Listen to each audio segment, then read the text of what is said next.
All right, what's going on, boys? What's up, G Money? Thank you, bro. This wasn't really one of my better days, but ended up green, so it's all good. What a weird day. Let's give like 20 seconds for anyone else that wants to join. Whatever, they're late. Very odd day. I told you guys my game plan over the weekend, as I do every week. Last week we nailed it to the T. Today I was expecting a green day, I'm not gonna lie, just because I thought the flows, there's so many puts open for July 15th for the CPI Fed. You guys know during events there's always a bunch of puts open, which usually promotes some kind of Vanna charm that will help hold up the market. What's up, Andrew? And technically, maybe it was here today. What I mean by that is preventing a complete crater. Maybe it was Vanna and Charm holding up the market, because when I was looking at the buys and sells on there was no buying at all. There was a bunch of sellers. There's no one buying, and I think maybe even the flows are the only thing that kept us above 38.50 today.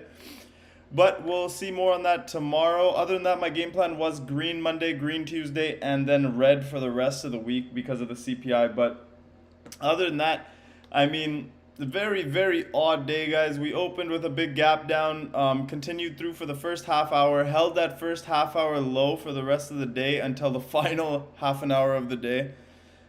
We also put in the high of the day in the first half hour candle, which also held for the rest of the day. We tested it at 130, but after that, complete right back down to the lows. Very, very odd day. If you guys go back in history, it's very unlikely for something like this to happen, but it did.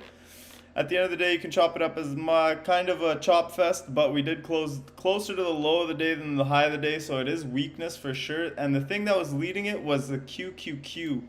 As pointed out on the newsletter as well, the NASDAQ futures here, we actually closed, we actually hit the 50-day moving average last Friday, and there was a hard reject intraday on the NQ. So all tech stocks hit we hit the 50-day on the NASDAQ, and we pulled back hard.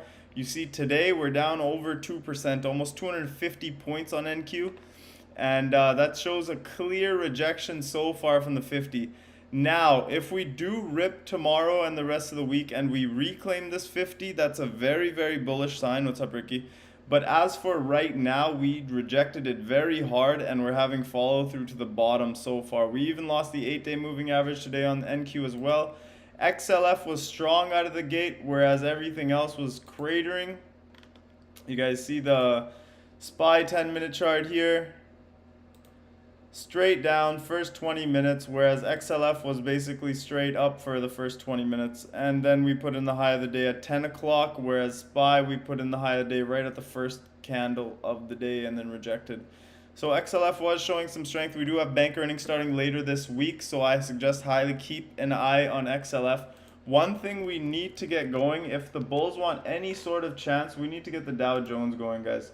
Last week on the Dow, we did not have any type of bullish action. We closed in a doji on Friday. QQQ was super strong on Friday, as you guys see here, almost a hammer, but we did reject at the 50-day.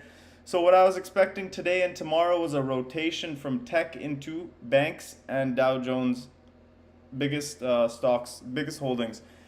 Unfortunately, we did not get that. We got a very, very weird day, up, down day. And the VIX, first of all, we gapped up all the way from 24. We opened today at 26, over 26, and just stayed sideways all day, kind of very, very weird day. I mean, tomorrow maybe we get some more confirmation, but for right now, it's very up in the air. I don't know if we're going to be green tomorrow anymore. Might have to change that outlook. Another thing that was super weird was bonds were just ripping all day, guys. Pre-market bonds were ripping. Usually a good sign for the market. Usually the tech can, UB especially correlates to tech very, very well. And when UB usually rips like this, NQ usually follows. So I was thinking maybe in the morning when XLF was strong and everything else was weak, I thought maybe tech would start bouncing, but instead XLF came down to join tech. So very, very odd action. Didn't really understand most of it. It's okay not to understand. Game plan was wrong for today. We did not close green. It happens. Gave back some of my profits this morning from last week. We nailed everything last week. And got it all back on the SPX puts at the end of the day. So one play I do want to look at the Tesla, man. Tesla Friday after hours 778. We closed, the low of the day today was 700. We lost 78 points on Tesla today. If that's not relative weakness, I don't know what is. So Tesla, one of the weakest stocks that I seen today. Oxy completely sideways. I did try some Oxy calls earlier. I did get a bullish cross right here. That's where I tried them. And again, playing off the same type of theory that I had, game plan, that energy and banks would have to lead if the SPX was to rip today and tomorrow into CPI. But we didn't get the follow through. We got complete chop all the way through. You guys see here, we opened the day 59.90 was the high of the candle. Low of the day was 58.88, and we basically stayed inside that range all day on Oxy. So no point there. See what it brings tomorrow. Google was a huge red flag. I pointed out in the morning. The weakest stock didn't even bounce at all. We closed right near the low of the day.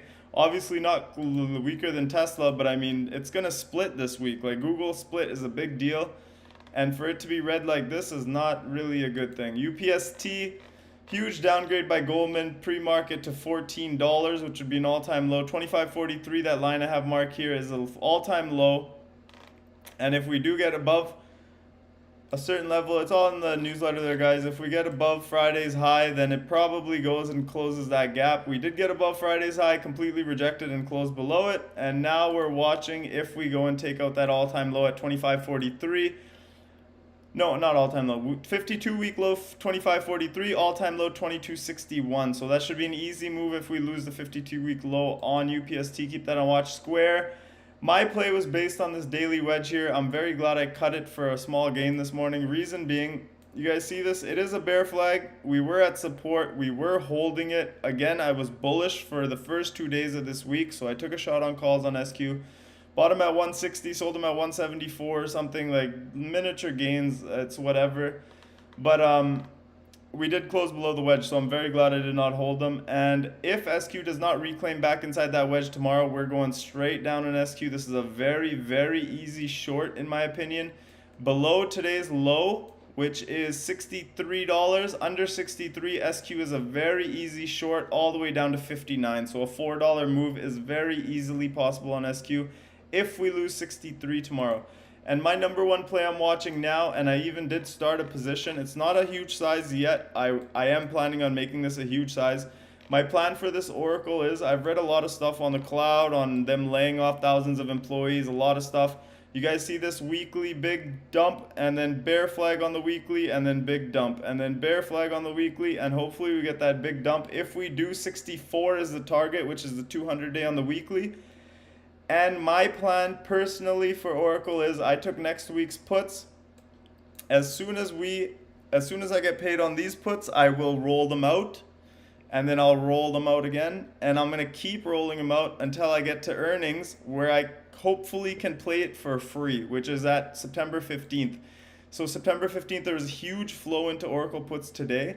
Instead of just taking those puts, which were 62.5 puts for $5.05, I played next week's for 78 cents. After I get a double on those, I'll roll it out further. After I get a double on those, I'll roll it out further. And by the time we get to earnings, my position will be completely free. So that's the plan. Let's see how it works out. I do expect more weakness in the market short term. So let's see what plays out. Tomorrow is very important. If we do rip tomorrow, my game plan's still intact, where Tuesday would be green, and then Wednesday, Thursday, Friday, I expect red. If we're red tomorrow, then CPI is going to be very, very tricky for me, because I don't know if they just keep taking it down. They dump it Monday, they dump it Tuesday, they dump it Wednesday, Thursday, and Friday. It's very unlikely. We probably will have a rally day one day this week. Hopefully it'll be tomorrow. And let's